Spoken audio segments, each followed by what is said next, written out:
Hello and welcome.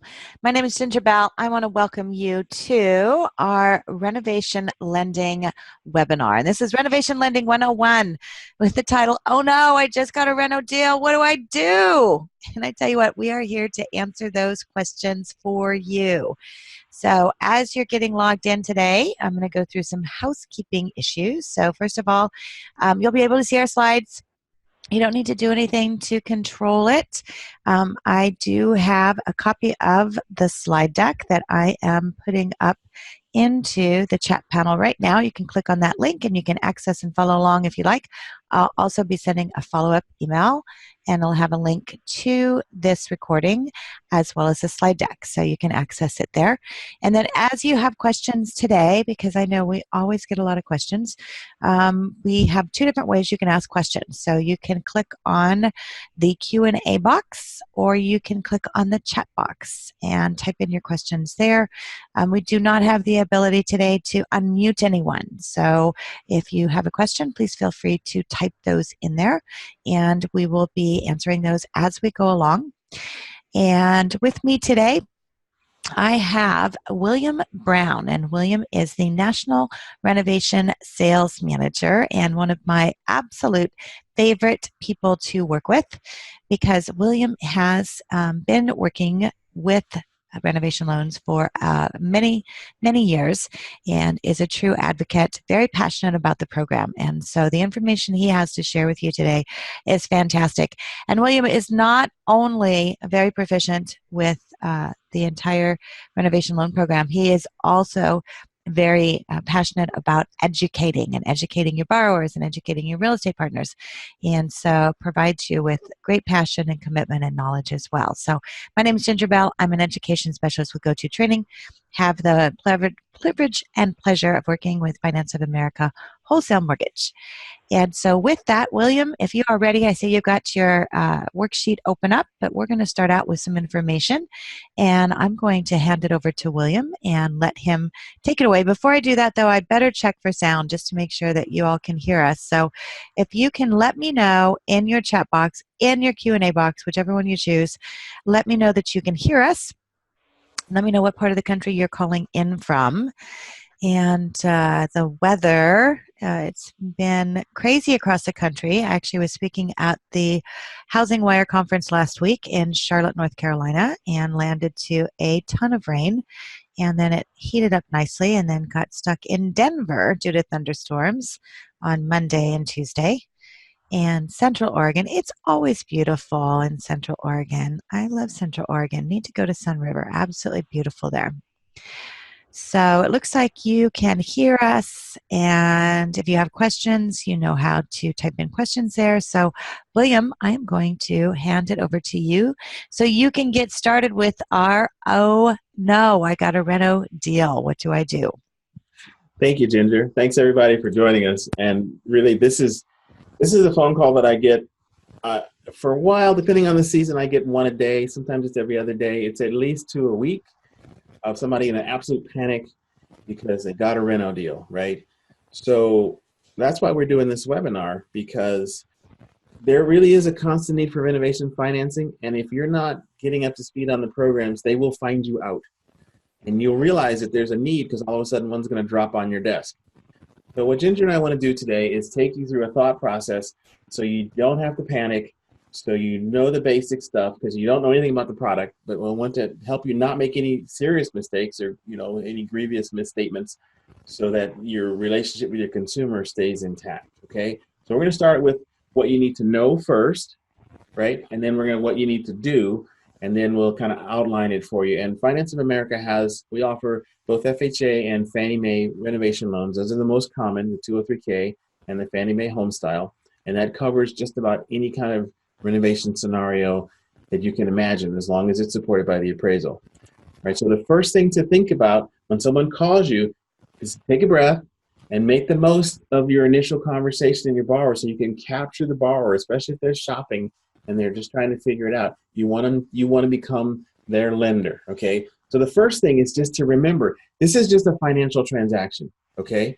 It has a few more moving parts, but at the end of the day, from our perspective, it's just about the money. You don't have to worry about the building, what they're going to do.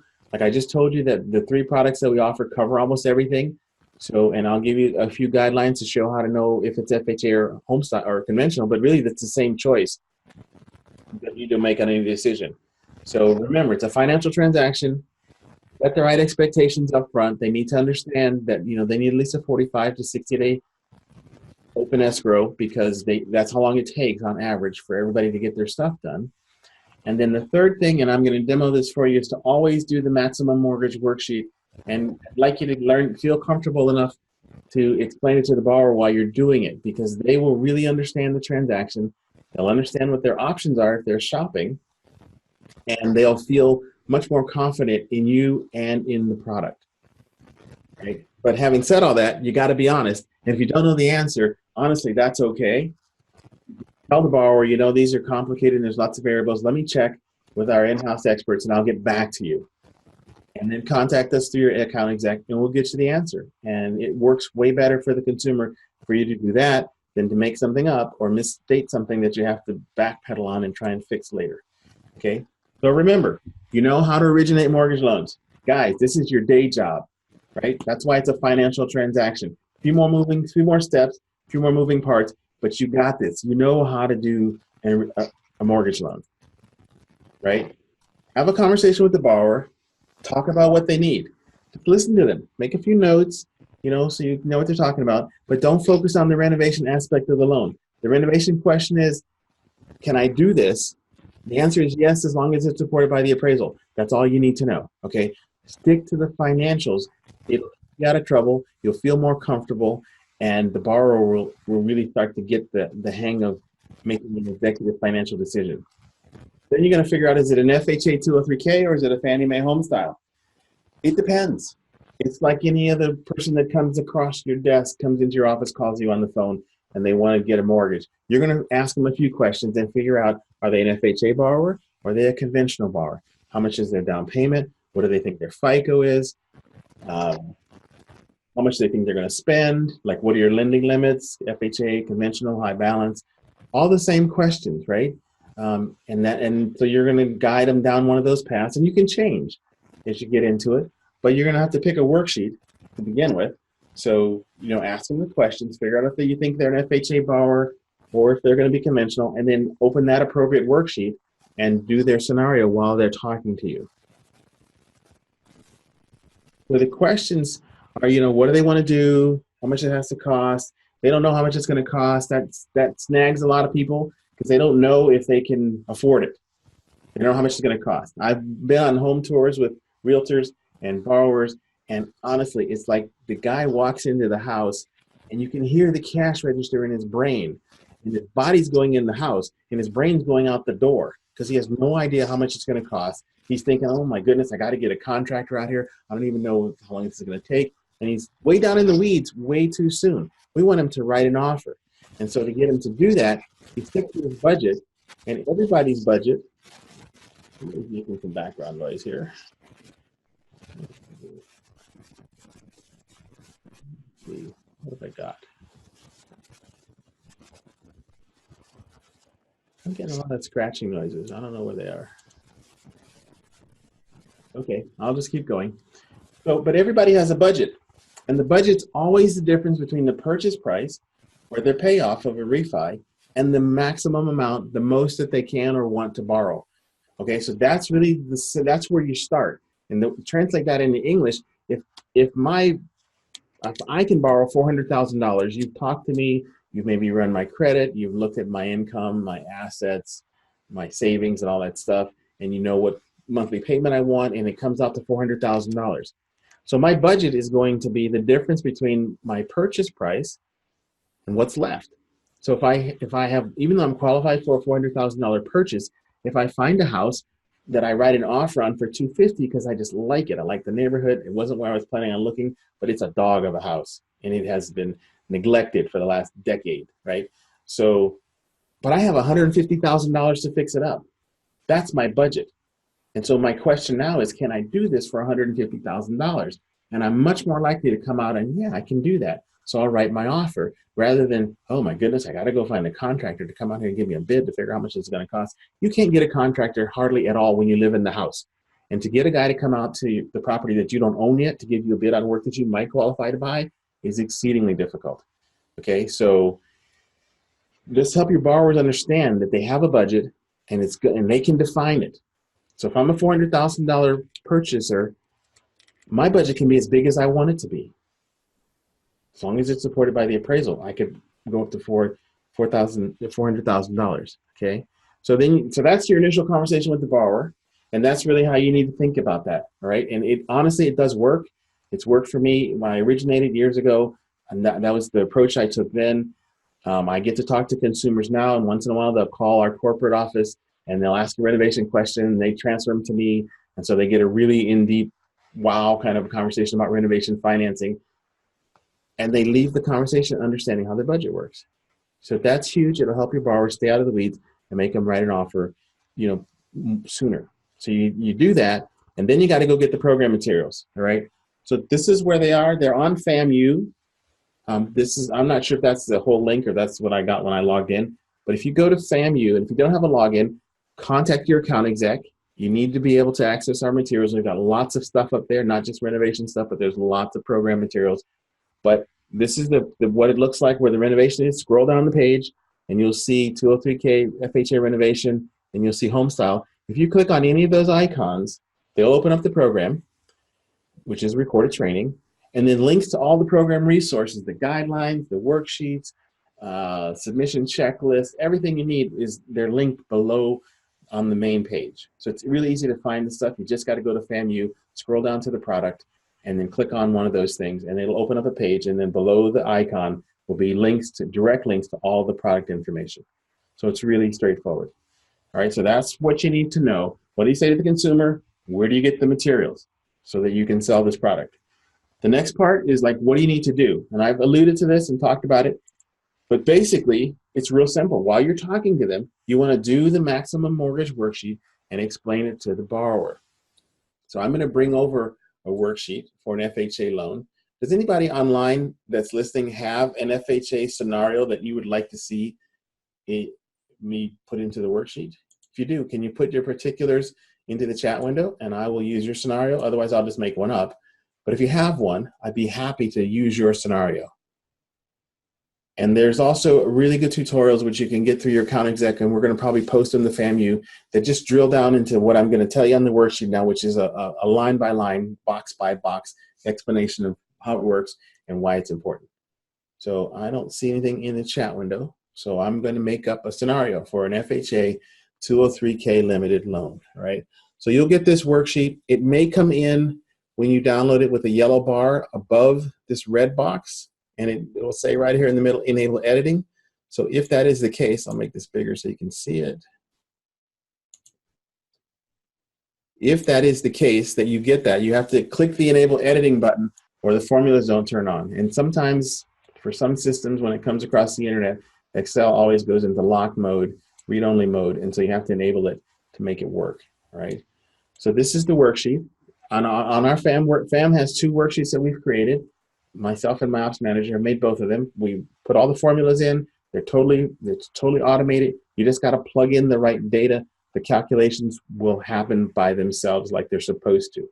Okay, if they don't happen, then the worksheet's corrupted. We just need to start over on a fresh version. But they've been working with us for years. So generally they work. Sometimes they get corrupted crossing the internet because it's an Excel spreadsheet, but generally they work, okay? So the thing to know about FAM, Finance of America, maximum mortgage worksheets for 203K and for Fannie Mae HomeStyle is there are boxes at the top of the page that do not print.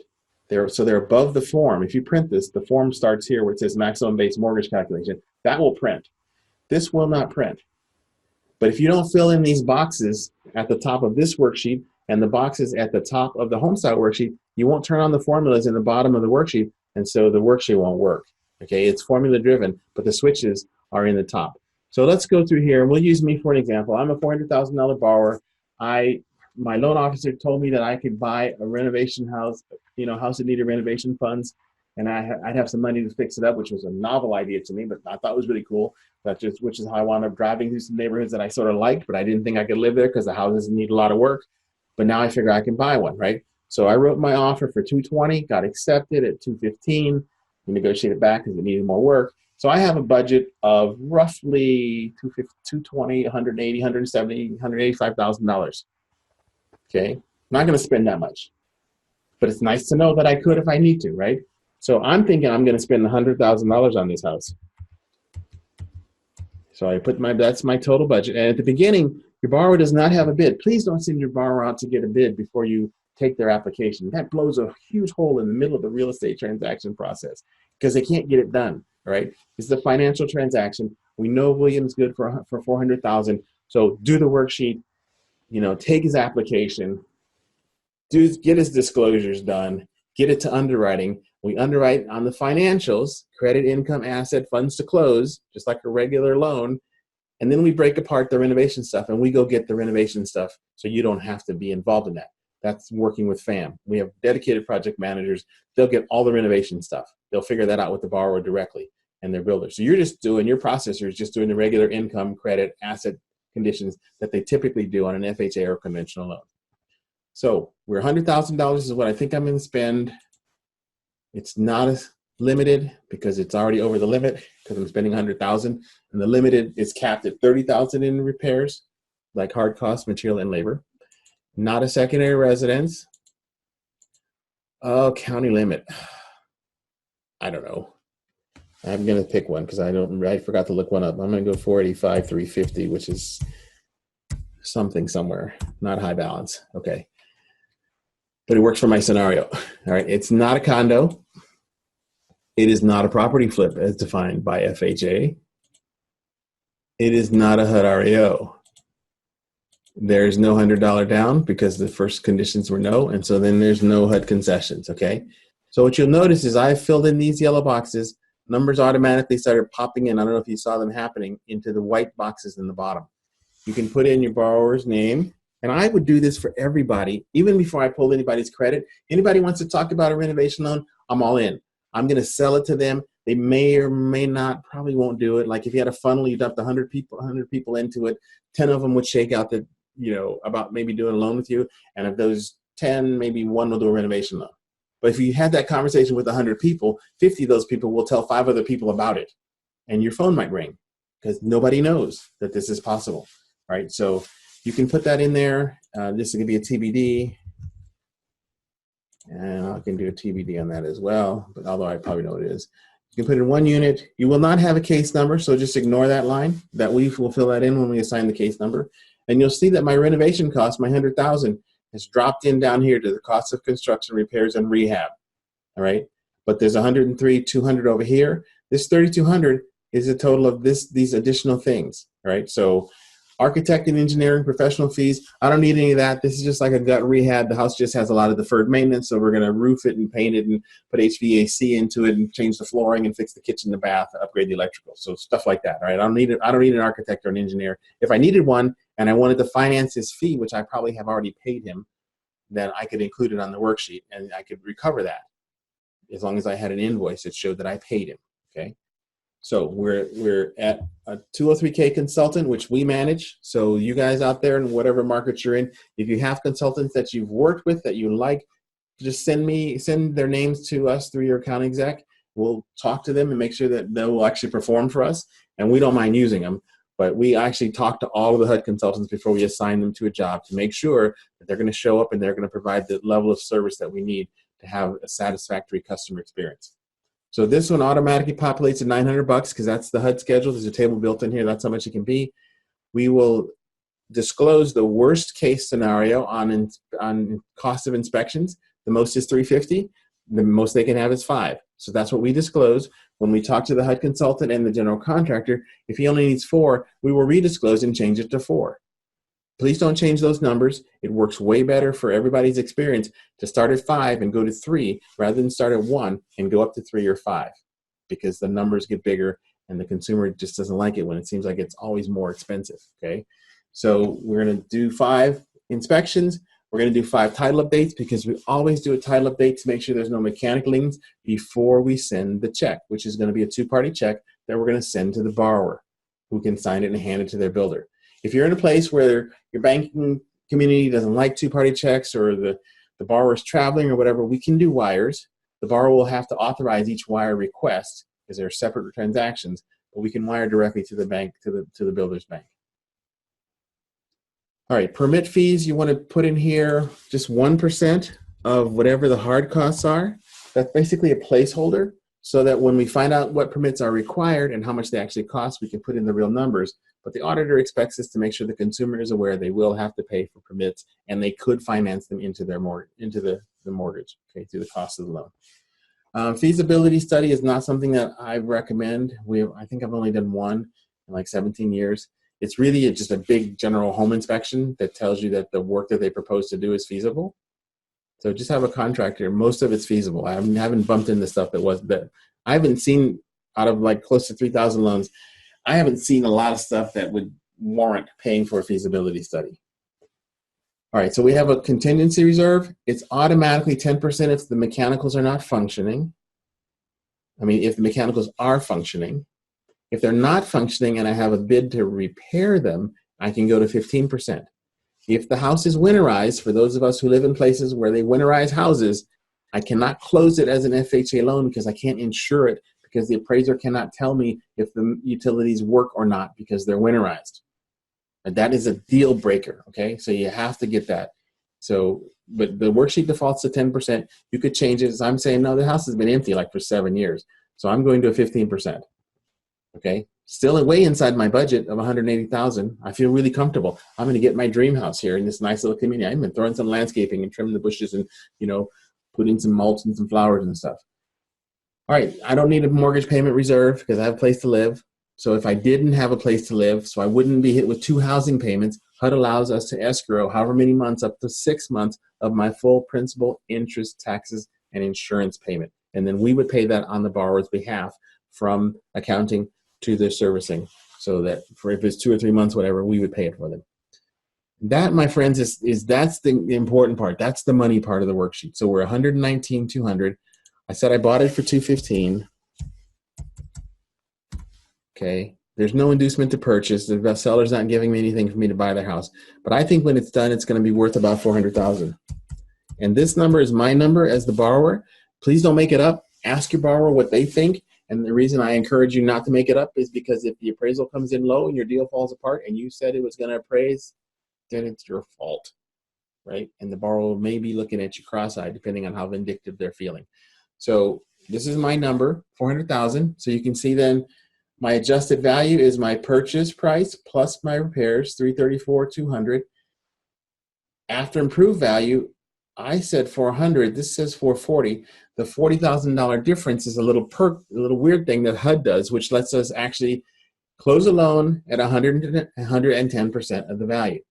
We don't routinely do that because technically what that really means is I close the borrower upside down, however many percent, 5, 10%. They're upside down. Okay, so we'd have to look at each individual borrower. We do close above 100%, but it's totally borrower dependent, and it's a DE call. All right, so my loan amount then is $322,503. My down payment is $11,697. That's just my 3.5%. It's not closing costs and prepaids. I'm not doing an energy mortgage, energy efficient. You can skip that section. You see here that my final base mortgage, my MIP, is going to be based on 80%, 80.626. So at this point in time, we might be trying to figure out maybe it's better for you to do a conventional HomeStyle loan. Right? And if not, then we definitely are going to plan to refinance you when you're done to a different kind of loan, so you get away from the MI and you get a lower rate. Okay, that's the worksheet. So once you do that, explain it to the borrower. You don't need to do step 6. This is for us to set up when we set up the escrow account. You just do up to step 3, and then you can check step 5. So always do that for every deal that comes across your desk. You'll be a better salesperson. Your customers will be more educated, and it will start drawing more business to you because the customer will tell their family and friends about what you explained to them. And you'll get refi calls, you'll get reverse mortgage calls, you'll get new purchase calls, right? And you can sort all those out. So that's really what you want to do. Part two is really just do the worksheet, explain it to the borrower, right? We just did a purchase. We didn't do a home style.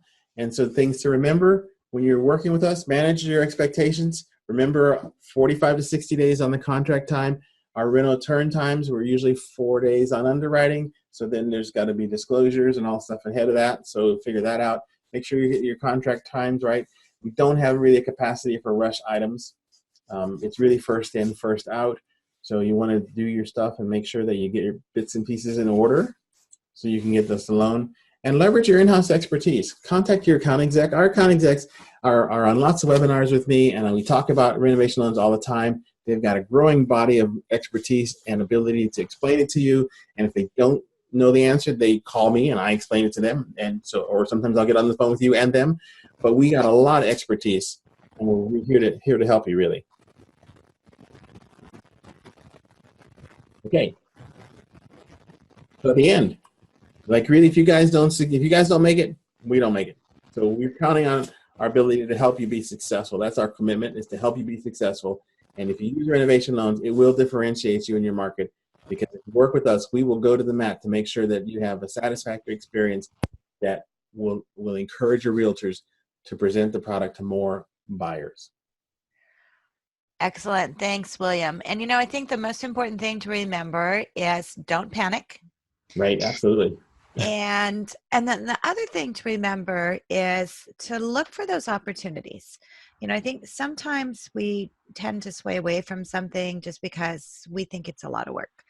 And the reality is they don't have to be a lot of work, but they do have a lot of opportunity for you to go out and talk to your real estate agents and educate them on the opportunities. Let them know some of the options, because real estate agents have this same perception, right? As far as, having to do the renovation loans. They're like, oh my gosh, too much trouble, da da da da da. And if you let them know, no, it's no different for you at all. It's absolutely a great opportunity. So we're getting a question. I know we get this question a lot, talking about how much involvement do you have with the contractors, and do you pick the contractor? So who's involved in that part of the process? Okay, so let me answer the first part. We do not pick the contractor. The borrower is responsible per HUD and Fannie Mae to go in the market, find their own vendor. I strongly recommend that those of us who are experts in the room not recommend the contractor, because then the borrower's brain turns off. They don't do their own due diligence. The borrower's going to find the vendor. We're just going to do a background check and make sure that there's not any reason that keeps them from being part of the transaction. And we talk to the contractor directly. Our project manager will talk to them, help them get the forms that we need, review the bid. They're very invested and involved in that. Very good. And so the next question then, William, is on the Fannie Mae, can you do a rehab with non-owners? Yeah, you can. The only caveat, and I'm looking at it yesterday, someone pointed out that you can do it because of pricing. The Fannie Mae, these are just the regular Fannie Mae LLPAs, guys, but it makes this non-owner OC, it's about 2 points, right? When I calculated one yesterday, so it was like 5 1/8 at 2 points. So that might work for the investor. It might not, depending on what their other options are. But you just want to, before you start selling it for non-owner OC heavyweight, do your own pricing scenarios. You know your market. You know what the values are going to be. You know who your investors are likely to be. Figure out if it makes sense that you can price it out for them. Because otherwise, it's kind of like bait and switch, and we don't want to do that. Absolutely. I think the main thing is, William, is to remember that there are other options out there. And so the fact that you're looking at this as a possibility, then it may make sense. It may not make sense for every single deal, but it could make sense on a few deals. So that's the most important thing. And really one of the advantages of the renovation loan is it can get deals done that would otherwise be gone. That the LO that's like, I'm not going to touch it because I don't think it can happen. where you can come in and say, you know what, I think that's a possibility. And that's one of the greatest things of working with Finance of America is there's so many options, from the rental loan program to the commercial loan programs that are available through Finance of America, through the 2X Flex bank statement loan program. That's what's so wonderful about being a broker with Finance of America is you have options. And so that's the most important thing. Work with your Finance of America account executive, find out what are some of the programs that are available, and then always look for the webinars and the training that we're doing. The training and the resources are available.